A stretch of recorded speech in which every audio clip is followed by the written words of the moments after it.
Kita hidup di zaman yang memuja kesibukan. Semakin penuh to-do list kita, semakin kita merasa berharga. Kita bangga saat bisa bilang, "Aduh, minggu ini hektik banget." Seolah sibuk adalah lencana kehormatan. Tanda bahwa kita produktif, penting, dan iya, sedang tumbuh. Tiap hari kita kejar sesuatu. Jadwal yang padat, target yang tak habis-habis, pencapaian demi pencapaian yang terus diperbarui. Tapi, pernah nggak kamu berhenti sejenak dan bertanya, "Aku benar-benar tumbuh?" Atau cuma takut diam? Karena diam itu sepi. Dan dalam sepi, kita tak bisa lagi bersembunyi di balik kesibukan. Dalam sepi, kita tak bisa lagi menunda untuk melihat ke dalam. Dan mungkin, tanpa sadar, kita memilih terus bergerak, bukan karena ingin maju, tapi karena takut apa yang akan kita temukan saat semuanya sunyi. Jadi hari ini, mari jujur, apakah kesibukan kita benar-benar pertumbuhan? Atau justru topeng untuk menutupi kegelisahan yang belum selesai? Rumi pernah berkata, dalam keheningan, kita bertemu dengan diri kita sendiri. Kenapa kita takut diam? Diam itu sunyi, tapi lebih dari itu, diam itu mengancam. Karena saat dunia di luar menjadi hening, suara dari dalam mulai terdengar. Dan seringkali, suara itu bukan yang ingin kita dengar. Dalam diam, tidak ada notifikasi, tidak ada email, tidak ada daftar tugas. Yang ada hanya ruang. Dan dalam ruang itulah, muncul pertanyaan-pertanyaan yang lama kita kubur. Apakah aku benar-benar bahagia?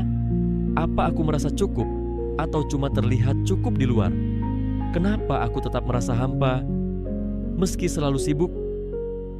Studi dari University of Virginia 2014 menunjukkan bahwa banyak orang lebih memilih disetrum listrik ringan daripada duduk sendiri dalam keheningan selama 15 menit. Kenapa? Karena diam itu menakutkan. Diam memaksa kita berhenti melarikan diri. Diam membuat kita berhadapan dengan bagian-bagian dari diri sendiri yang selama ini kita hindari. Cerita nyata, saya punya seorang teman. Setiap kali ia ambil cuti kerja, ia gelisah. Bukan karena bosan, tapi karena saat ia tidak sibuk, muncullah rasa sepi, penyesalan, bahkan luka masa lalu. Akhirnya, ia isi semua waktunya dengan aktivitas, meeting, proyek, bahkan scroll media sosial tanpa henti. Bukan karena perlu, tapi karena takut.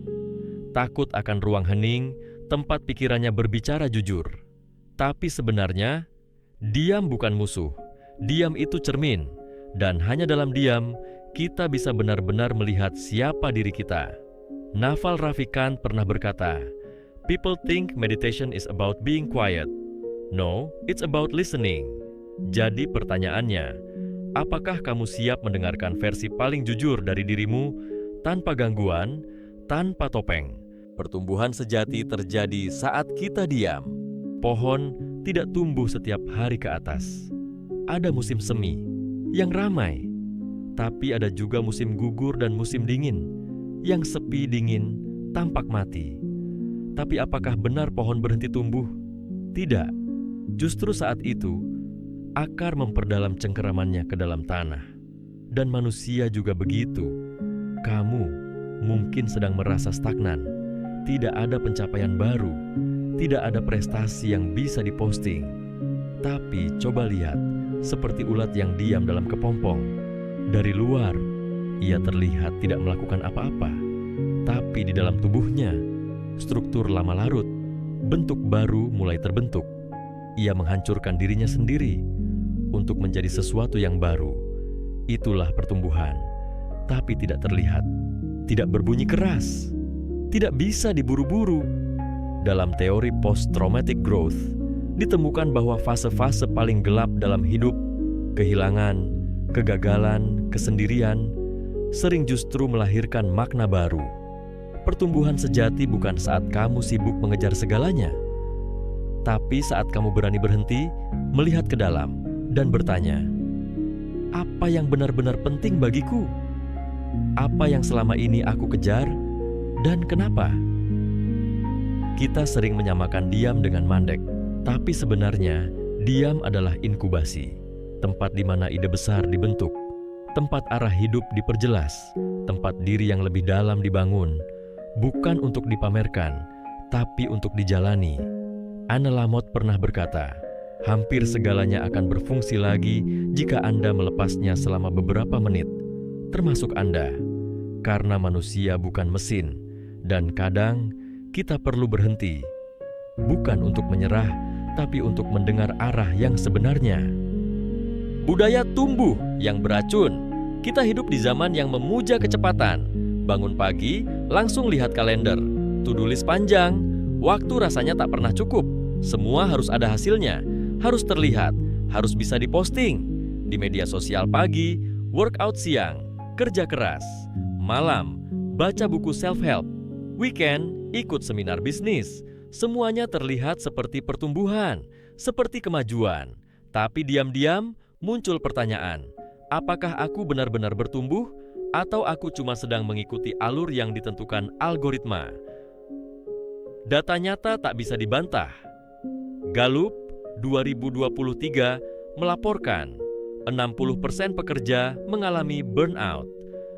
43% merasa hidup mereka tidak bermakna meskipun mereka sibuk setiap hari.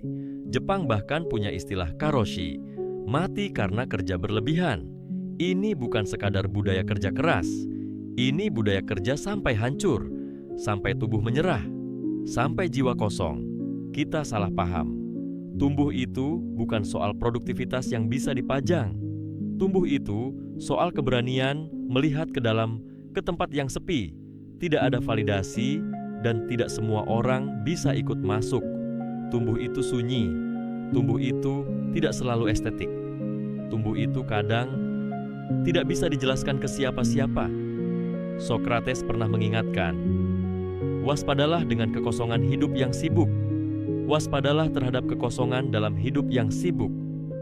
Hari ini kamu sibuk, tapi apakah kamu hadir dalam hidupmu sendiri? Apa yang kamu kejar benar-benar milikmu atau hanya tuntutan dari luar? Bagaimana kembali ke pertumbuhan yang sehat dan jujur? Pertumbuhan sejati bukan soal seberapa cepat kamu berlari, tapi seberapa dalam kamu mengerti kenapa kamu berlari. Ia bukan soal terus bergerak, tapi soal keberanian untuk berhenti dan mendengarkan.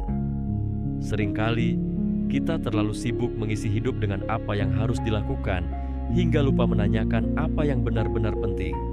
Maka, pertumbuhan yang sehat dimulai dari keheningan, dari keberanian menunda produktivitas demi menemukan kejujuran. 3 langkah kecil yang berdampak besar. 1. Berani diam tanpa rasa bersalah. Sediakan waktu 10-15 menit sehari tanpa gadget, tanpa pekerjaan, tanpa distraksi. Biarkan semua suara dalam kepalamu muncul dan dengarkan tanpa buru-buru mengusirnya. Diam bukan waktu yang terbuang. Diam adalah ruang untuk menata. 2. Tanya niat di balik aktivitasmu.